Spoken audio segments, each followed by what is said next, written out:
The man bun was fire. The fidget spinner was fire. I mean, it was crazy, man. Like those were the days where I was married to the game. So I was spending 12 hours a day. I was kind of in the same type of mindset. It's like, hey, look, we just need to get stuff done. I guess that's the starting point of what kind of that helped me like have so much appreciation for what I do now and what everyone else does now in the company. Mark, hey buddy, thanks for joining Aleph Ventures TV. What's up, man? Hey, it's awesome to be here, man. Looking forward to having a conversation. You know, I've been very much looking forward to this.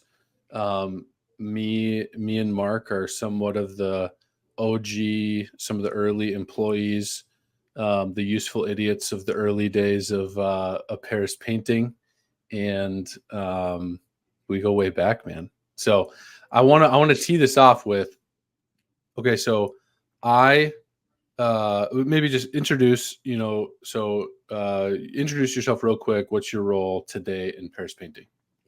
Yeah, Mark Nelson. I'm the integrator in training, technically, for Paris painting and Paris roofing. So that's where I'm at now. I don't know if you want me to go into. And yeah, integrator. Some folks, like for us, that's a common term that we use all the time. For folks who are new to that term, what does that mean? Like, what does an integrator do? So the integrator is the one that works side by side with basically taking the vision, making it happen. So a high level position that keeps people accountable and to the goals, the company goals, but is essentially putting the vision to work or making making the vision reality, I would say. Yeah. And then what are like some KPIs, kind of key things that you're responsible for in that role for Paris painting? Man, it's everything, high level. So it starts with sales and marketing. So marketing, the leads, the cost per bid, quality of leads, slippage, and then sales, it's success rate, success ratio, average job size, stuff like that. And then production, it goes down to revenue produced, margin dollars, margin percentage, our customer experience score, and then ultimately collecting those checks. Yeah. Okay. So that is not, so that's where you are today. That is not where you were when I first walked into the building many years ago. So I'm going to take us back, and this is like May or June of 2017. Yeah. And Jason Paris and Chet Funk, with this, a paintbrush and a dream, as Jason likes to say, they had just convinced me to leave my corporate 100, corporate finance job to join this up and coming painting company. I walk in and Mark Nelson is in there with a man bun. Fidget spinner too, right? Fidget spinner. Oh, there's fidget spinners. There's man buns.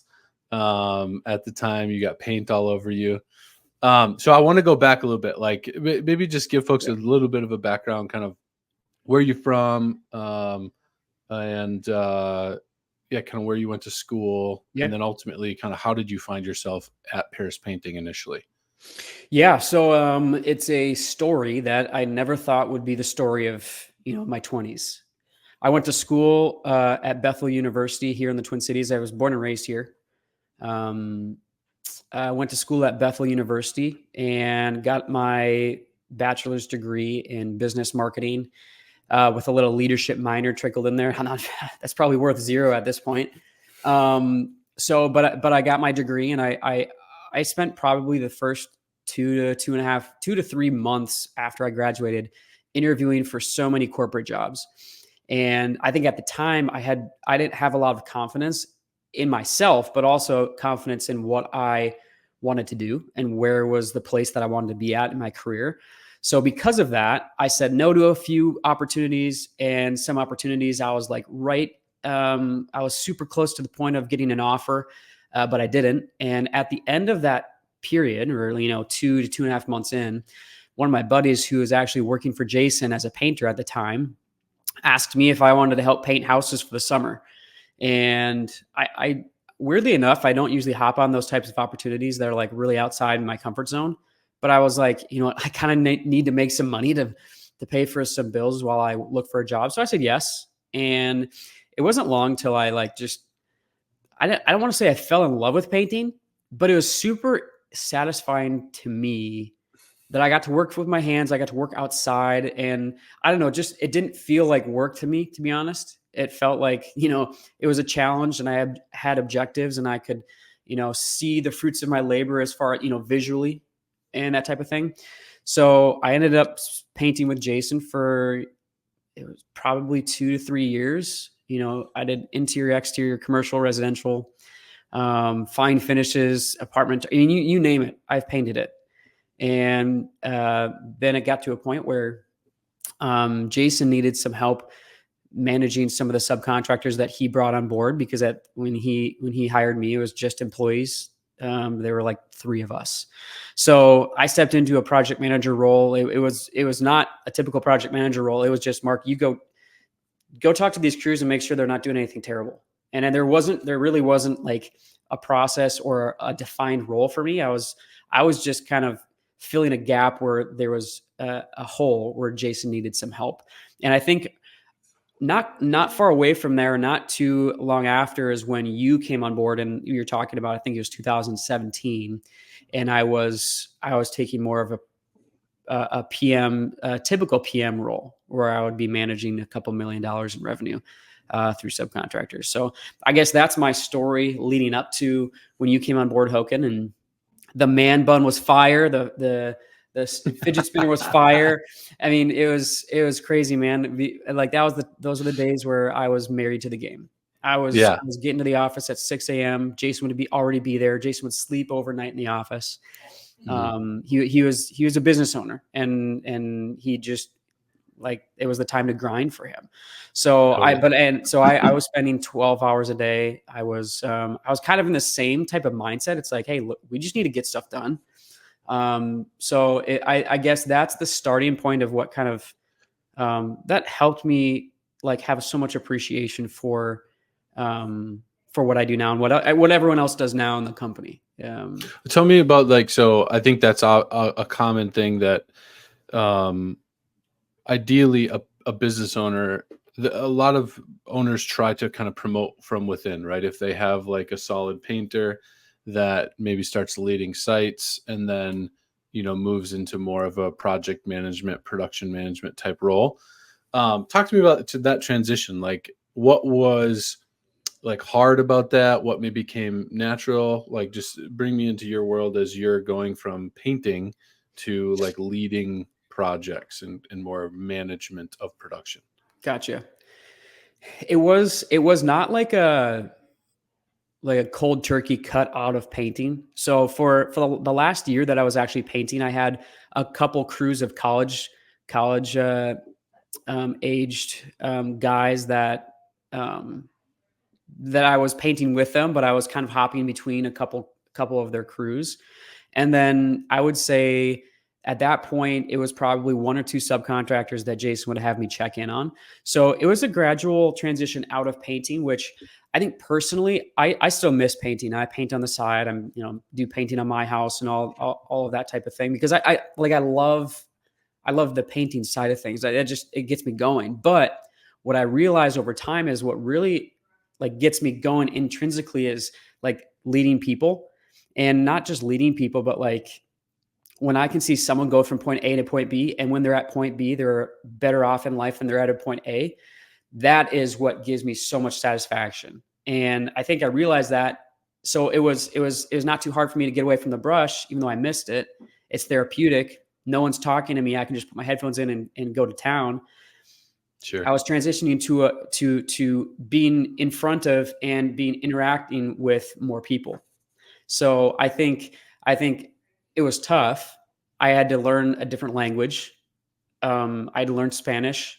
I and when I say I had to learn, it was more so I realized that it would be super difficult for me to do my job and to interact with some of the subcontractors that can't speak English if I didn't take the effort and time to learn some Spanish. So it was tough. And Jason, I'm pretty sure Jason would still remember this. A month into working with some of these subcontractors, they didn't know Spanish. At the time, I had my little man bun and I looked like I was probably 16. So for these subcontracting crews who probably have been painting for a long time, you can imagine when them seeing someone like me coming in and being their project manager, Sure. the lack of respect was just, man, it was so apparent. I would know, like most of the workers would just not talk to me. And to be Yeah. fair, I don't know if I had the best communication skills back then, but a month in, I told Jason, I don't know if I can do this. Like it was Yeah. the communication in itself was difficult, but then like managing someone who's not being paid by the hour and is being paid by the quality of their work and a chunk, a one lump sum. It's a lot different than managing employees that you can train and you can really be shoulder to shoulder and train them how you want to train them. So that transition was probably the hardest. I would say the language and communication, and then managing people who their mindset is so much different than an employee mindset. Like W-2 versus subcontractor. That transition was pretty real. But after, and Jason encouraged me one more week. He said, take it 1 week at a time. And it was amazing. I think it was one of the subcontracting crews inviting me to just stay for lunch. And one of the guys who just kept giving me death glares, never talked to me. He said something in English that made me feel so good that he wasn't just an angry painter that doesn't like someone like me. And Sure. it was like 5 words. And once he opened up just a little bit, that gave me an in and allowed me to just kind of open myself up to look silly. If I tried to speak their language and look silly, that was on, like, I didn't care about that because I cared so much about connecting with this person. And from there, Yeah. I just got so much more energy and motivation because all it took was 5 words.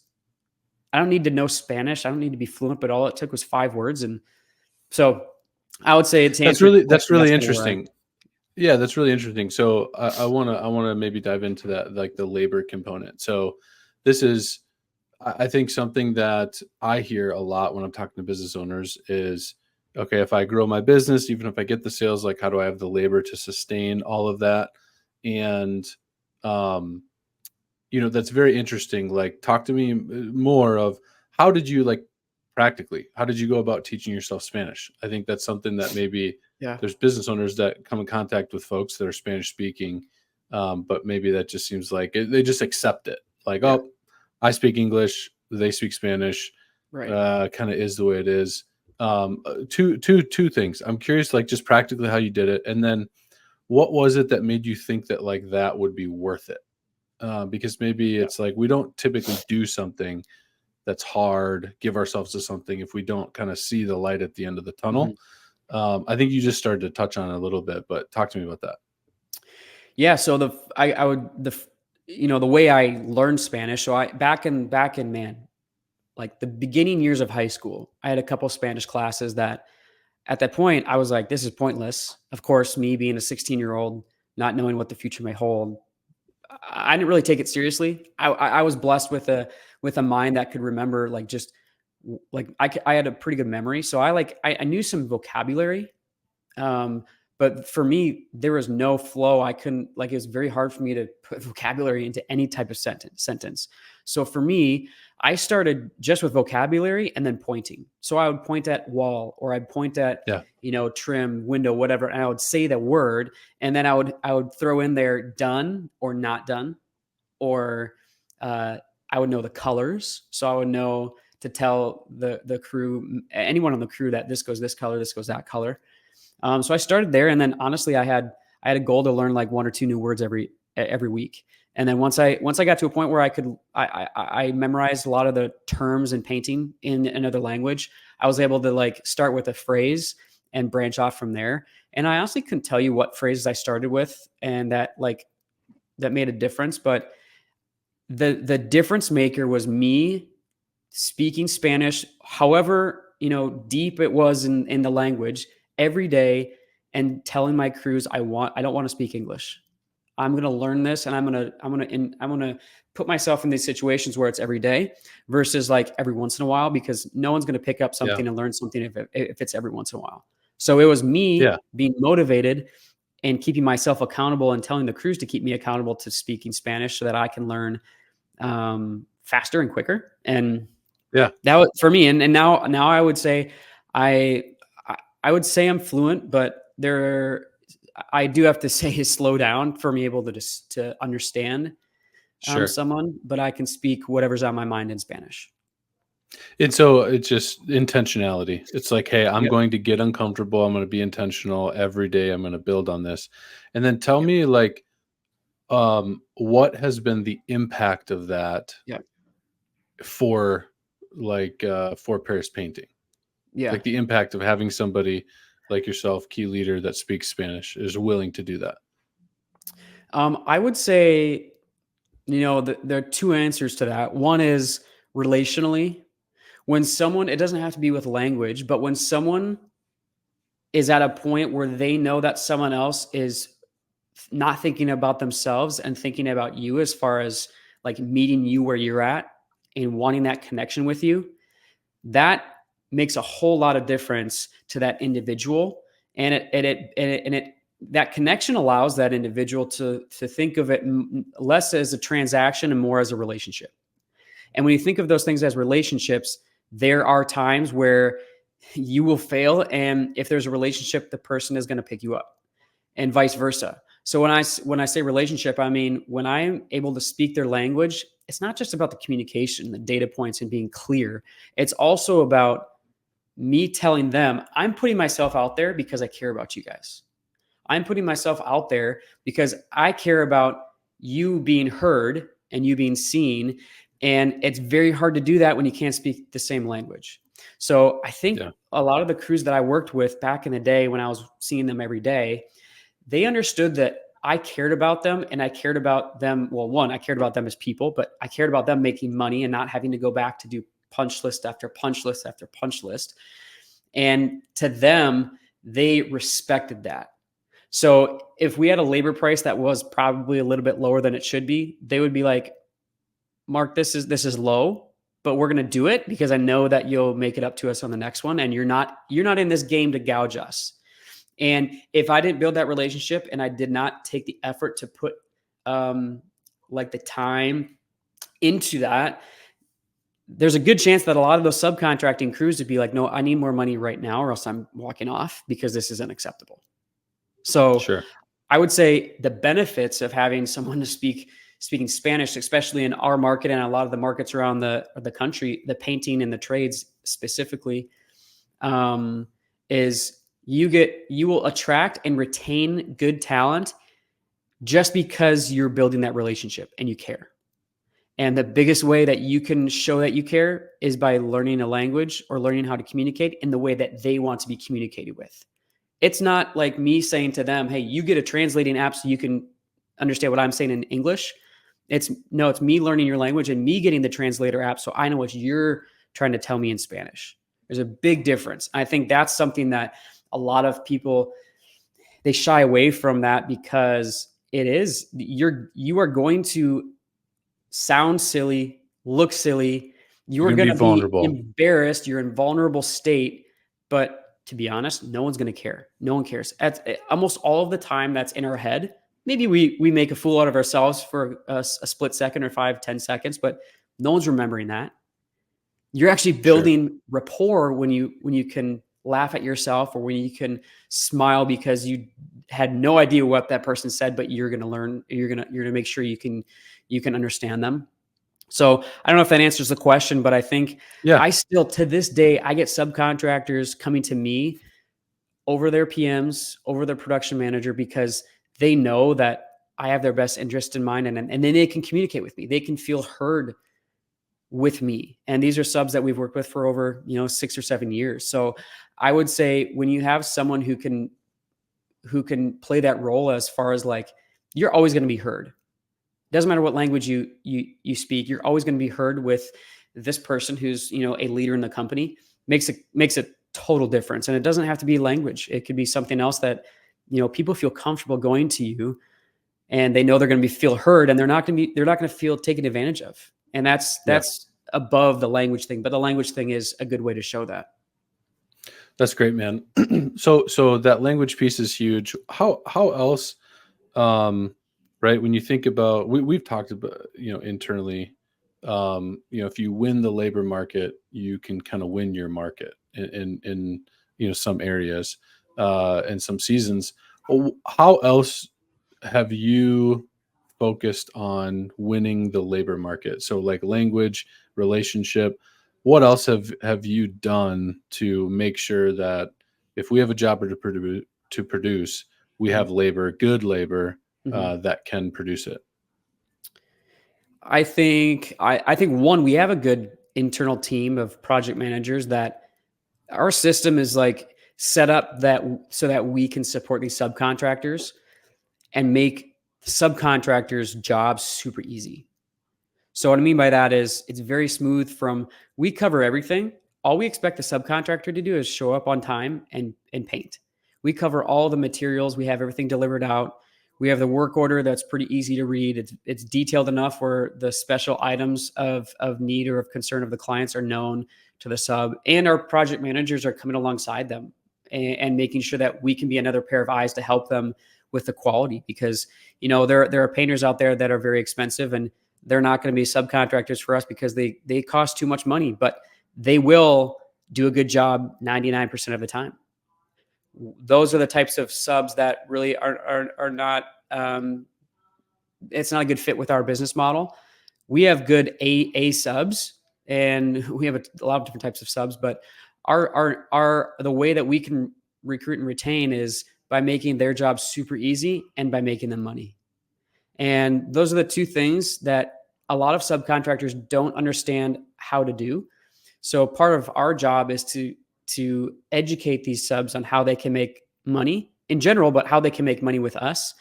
And sometimes it clicks, sometimes it doesn't. And for the subcontractors that it clicks for, we work with them. I mean, they've been working with us for 5 to 8 years. And the subs that it Yeah. doesn't click for, where they're only concerned about the labor price for every job, and they're not concerned about training their own people. They're not concerned about staying home a day because they walked off a job that they're actually losing money because they're not making any money, right? Those subs, there's only so much we can educate them on and to support them with, but they're their own entity. We're not going to force them to do anything, but we can tell them and Right. encourage them how to make money in the way that we know how. And um, some crews are going to take it, some crews are going to leave it. But I think the way we win is we say to all crews, let's just do a test project and go from there. You need to test our prices and our systems, and we need to test your quality and your communication and the way that you interact with our homeowners. If both work out, man, this could be an awesome relationship.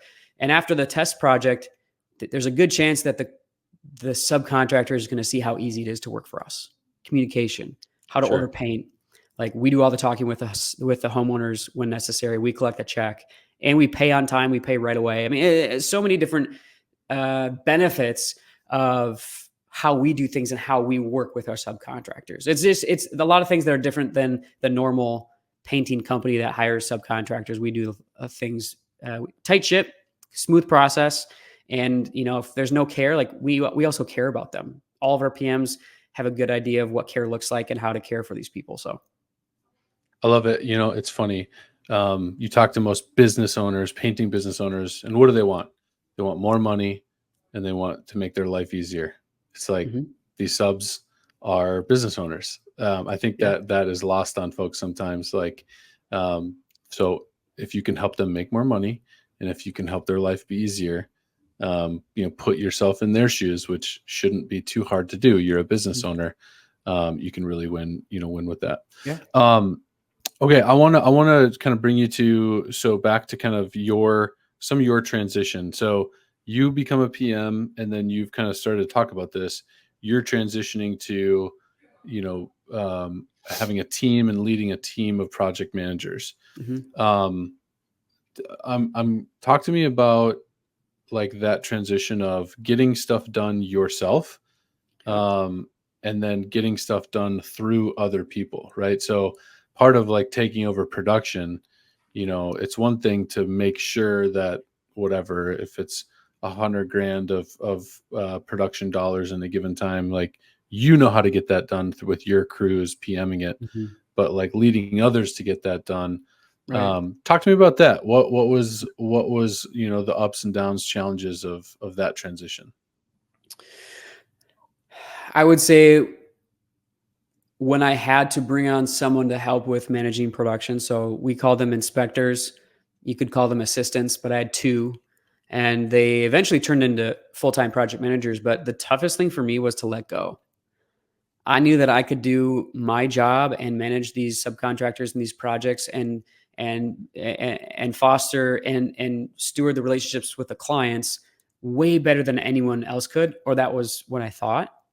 And I'm pretty sure a lot of small business owners they have that mindset sometimes too. Is if I give up these responsibilities, if I hire someone to do it, they're not going to do it as well as I could do it. So there's this holding on to these tasks or roles or responsibilities for too long, and I experienced that where I that's why I came into the office at 5:30 or 6 every morning, because I wanted to make sure that I gave a lot of high direction and didn't delegate and didn't give as much like freedom or autonomy to my inspectors or my PMs, because I was afraid. I was afraid if I just gave them the role that things would just go south.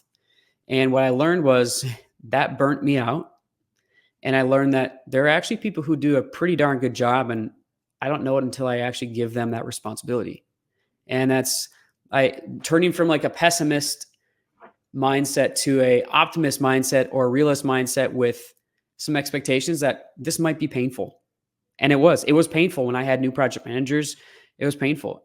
But going through that pain allowed us to be stronger and allow for these two individuals at the time to learn their role and to be actually pretty darn good at it.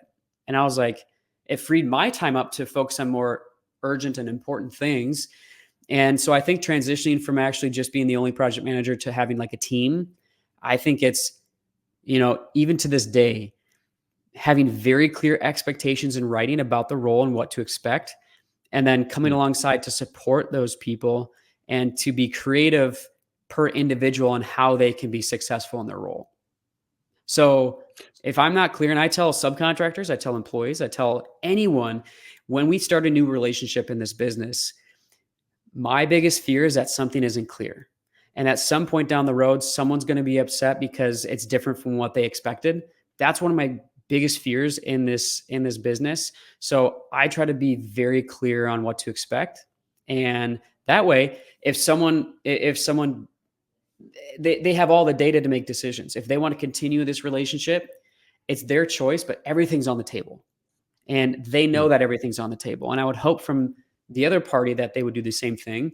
So I think I've learned a lot about that because there are times where I did not set expectations, and then my PMs would eventually come to me and they're like, "Oh, that's not my job," or "I've never done that before, so why should I do that now?"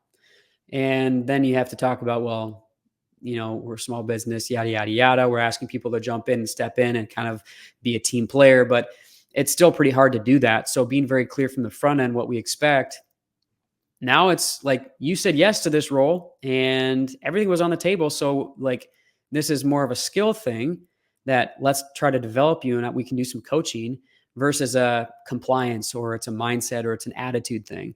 I don't like the attitudes. And what I've learned is when I grow a team of project managers, being very clear kind of took the attitude out of it, and those expectations Hmm. from person to person were the same. And then it's like, all right, now I'm just managing the skills and leading the skills and supporting and caring for my team in that way. So I'm not sure if that answers your question, but the biggest thing that I Yeah, learned yeah, was yeah. giving up the Well, responsibility is painful, but it's worth it. so I think that's totally true. Giving up the responsibility is scary and can be very painful. Um, so two kind of word buzzwords that you were maybe clicking on there: expectations and support. So on the expectations piece, what I'm hearing is it sounds like being clear on the expectations allows you to focus on like the skill and support elements. Mhm. There's not all these questions bouncing around. Just practically, like, what have you developed over the years?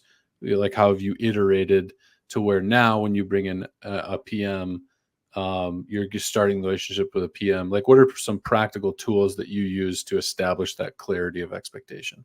Yeah, good question. I think, to be honest, Hoken, I think everyone, no matter what their role is, they can't keep everything up here. Very few people can keep everything up here. Those are the golden childs, for lack of better terms. Everyone needs something to get out of their mind and clear their mind so that they're available, present to problem solve in maximum capacity. So the first thing the tools that I give are, there's a lot of checklists. There are a lot of task management tools, priority management tools, scheduling tools, because I'm a firm believer. And I know Micah talks about this too a lot, and Alex too, but like being able to manage your priorities, your resources, and your time is your greatest skill in any role, in my opinion, because once you do that, it allows you to be free, mentally free to learn skills, to develop skills, to develop other people's skills. So I think when I bring on a new project manager, the biggest thing is, hey, here's what's coming at you, right? You have 8 to 12 projects you're managing, which means here's how many kickoffs, here's how many inspections, here's how many clients you have to deal with. So if you're going to do this, your role well, this is what you probably need to do. And some people are natural at it and they don't need these tools and they just go, go, go. But a lot of people, including myself, I need these tools to keep me in check and to remind me of things and to get out of my mind, get out of my own head, Mm. because I'm no good if there's a lot of swirl and chaos in my mind. I'm not a good problem solver, and I'm not a good leader because I can't focus on the needs and the core, I guess the core needs of the people that I'm leading or that I'm interacting with. So I would say, time management tools. There are apps for that. There are apps for tasks and priority management. Once they get that down, then if someone comes to me with, oh, I'm too stressed, there's too much to do, the first thing I'm going to go to is, how is your calendar? What does your calendar look like?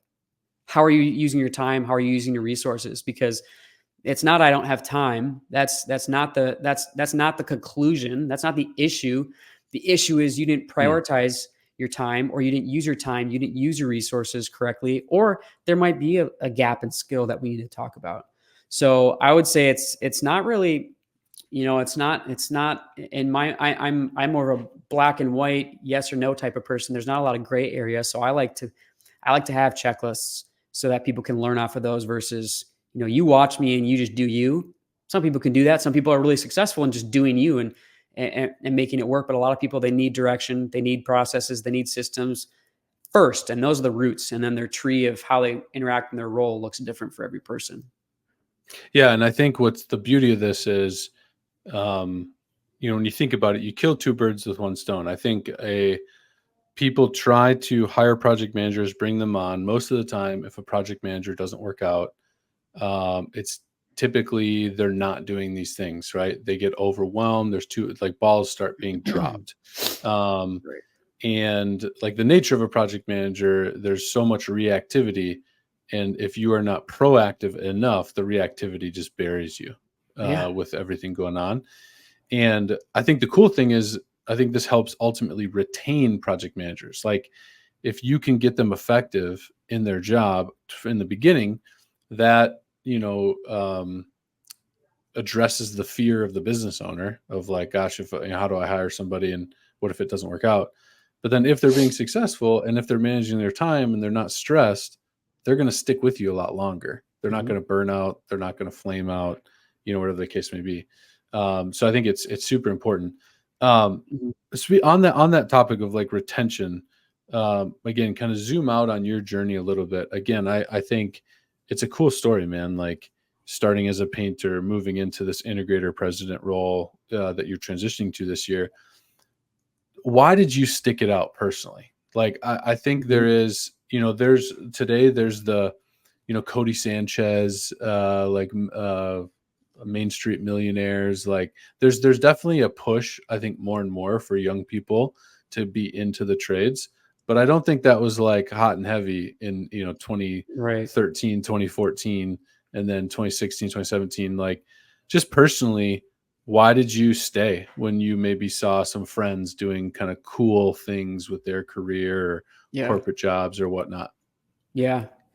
There are a lot of reasons why I stayed. I mean, the first, I think I'm stubborn, and I think I'm just maybe there's a lot of fear, or that I used to have. I might still have it, but there was a lot of fear. A lot of people think that the grass is greener on the other side, and they're always looking for that green grass. To be honest, Token, I think that, in my opinion, I couldn't find any green grass, and it didn't seem like the green grass was green. And where I was at, and I was working outside, working with my hands. I love the satisfaction of seeing something, color matching a house, that happens too, but seeing something look different and look better, that was satisfying enough. And I would say, if it weren't for Jason being just the person who he is, I was interviewing with so many companies, and the feeling that I got when I was with Jason was very different. When I was Hmm. interviewing with him, which Jason would say that he even had notes that I wouldn't last a week with him, because that's how much confidence I lacked. But just, I think the way he carried himself and the way he cared, and him as a person, like, I was like, you know what, I don't want to risk not having that. And that was my, like, I do not like taking risks. If I take risks, there's a plan A, B, C, D, and E, and F. So I did not have those plans, and I was happy where I was at. And actually, quite honestly, a lot of my college friends, uh, I was getting paid more painting houses than they were sitting in a cubicle at an entry level position. And so money wasn't the thing. I wasn't jealous about where they were at, because I'm like, I'm kind of doing all right. I'm doing all right. And I'm physically active. It felt great. So I think a lot of different things led to me being content where I was at. Now, there was a point, probably 3 or 4 years in, where I was considering leaving for a different position or trying to find something new, because I didn't see the vision. And I think there was a point in when Jason was doing a ton of things himself. I think he had to give up some responsibility. He started partnering with, or he partnered with Chet. And I remember Jason and I sat down, and Chet explained the vision, and I think he got me with the vision. And the first year with him on board, it was night and day. I'm like, okay, this is actually moving. I can tangibly feel the improvements and the innovation and and like what the vision could be in the future. So there was a point where I thought about not sticking with it, but I think a good business owner like Jason, eventually he's going to find a way to bring someone else on board to help support, because everyone reaches their own limitation. And I Yeah. think I really respect Jason for reaching out to Chet, or maybe it's vice versa, but doing that partnership deal. And because it was one of the best decisions Jason's ever made. Yeah. Tell me about that. Like, so too, however, in people's stories, it's like, what do you think are the conditions of a business that allow a story like yours to take place? I think you're starting to touch on like vision and stuff, but I don't know Yeah. if somebody's listening to this and it's like, man, I want to have a guy who, clearly you're a good dude, you care about people, Hmm. you've proved yourself to be exceptionally competent, Yep. and you can grow, you're willing to, Mhm. all the things. Um, a business should retain people like that. They should create a path for that. Mhm. What do you think was part of like how Paris Painting was put together, or your suggest like how do you make a business where there's an Yeah. atmosphere where people can hang around? Right. I mean, the simple answer is be good people, and kind of be enjoyable to be around.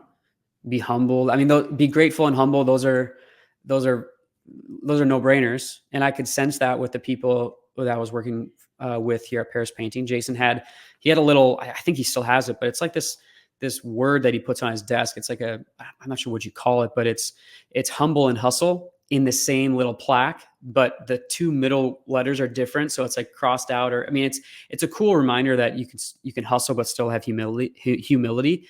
And if you act that out, you're going to attract people.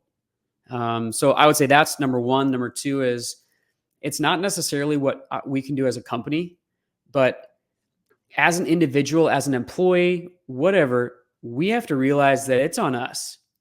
We have to put in the work, put in the effort, and stop complaining, because, like, that's something where I think that's lost a lot of times is like we can bring on people and be the best people and have a lot of vision and opportunity. But if those individuals are not willing to put in that sweat equity into the role and work for it, it doesn't last, and really it doesn't feel good for the rest of the people in the company, their teammates, and it's just a lot of people they have a different idea of what it means to go to the next level. Yeah, sometimes people have awesome high skill. They will earn more responsibility a lot quicker. But I think it's like, man, I realized that and maybe this is the way I was raised is I knew that I had to work hard, and working hard actually felt good to me. Like I working 10 to 14-hour days, it felt awesome. And at the beginning, I was being paid by the hour, so I was getting paid pretty well because I was working long Mm, days, and that was just my mentality.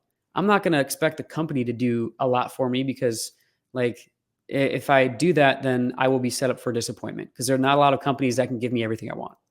So mm, I would say it's a two-way street. As a company, as a leader, I want to bring on people and make sure there's a clear vision. Like I said, clarity and being clear of the expectations is super important. But what's the vision of every role?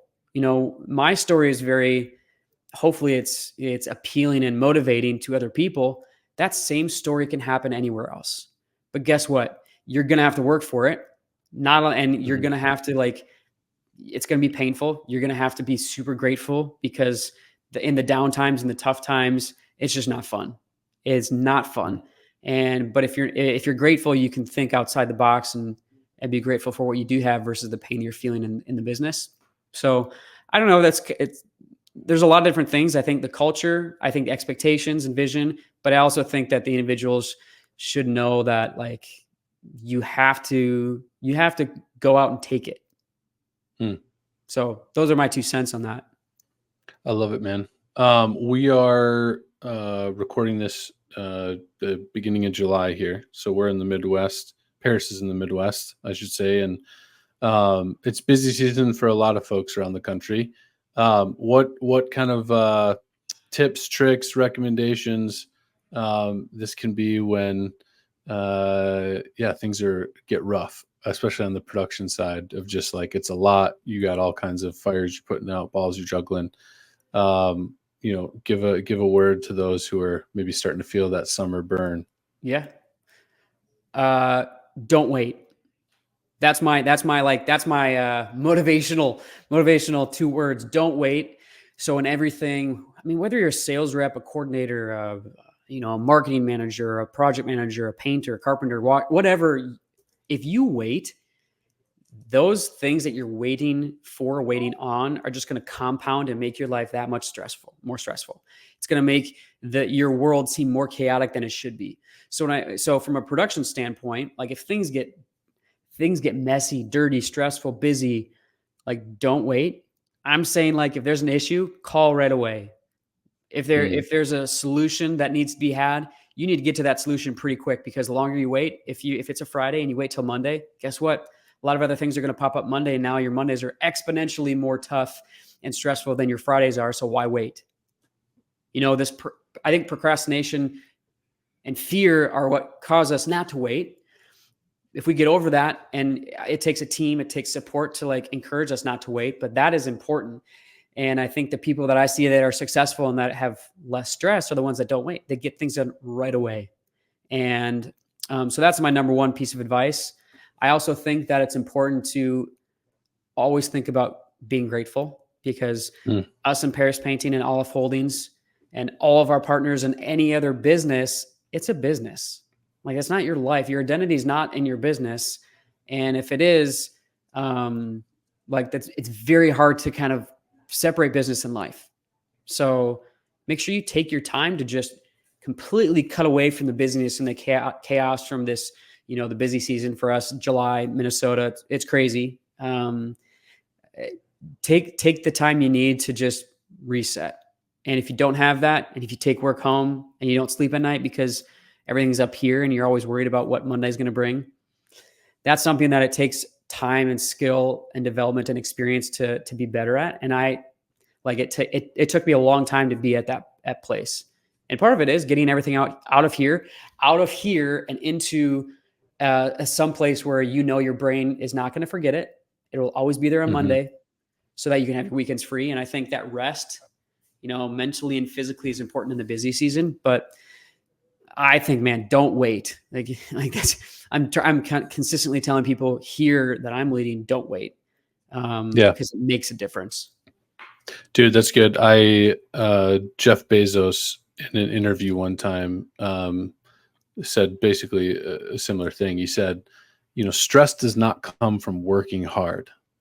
Typically, stress comes from not taking action on the things that you know you should be taking action on. Yeah. That's really what generates stress. Mhm. Hard work typically helps you sleep better at night. If you're like, man, I'm checking boxes and I'm tired. I'm tired because I got Yeah. stuff done. Right. You're typically stressing because you don't got stuff done. Right. And don't wait. I think that's a good word, man. Hey, dude, I know it is a crazy time of year, so I appreciate you taking some time Yeah. to hang out and share your thoughts. Best of luck this year. If folks want to get in touch with us, any follow up, questions, things like that for Mark, he is busy, but sometimes he can get back to an email or hop on a call here and there. So feel free to reach out to us. But Mark, buddy, good to Yeah. see you. You too, man. Um, Hey, until next time, let's do it again. all right, dude, we will. All right. Thanks, everybody. All right. Later.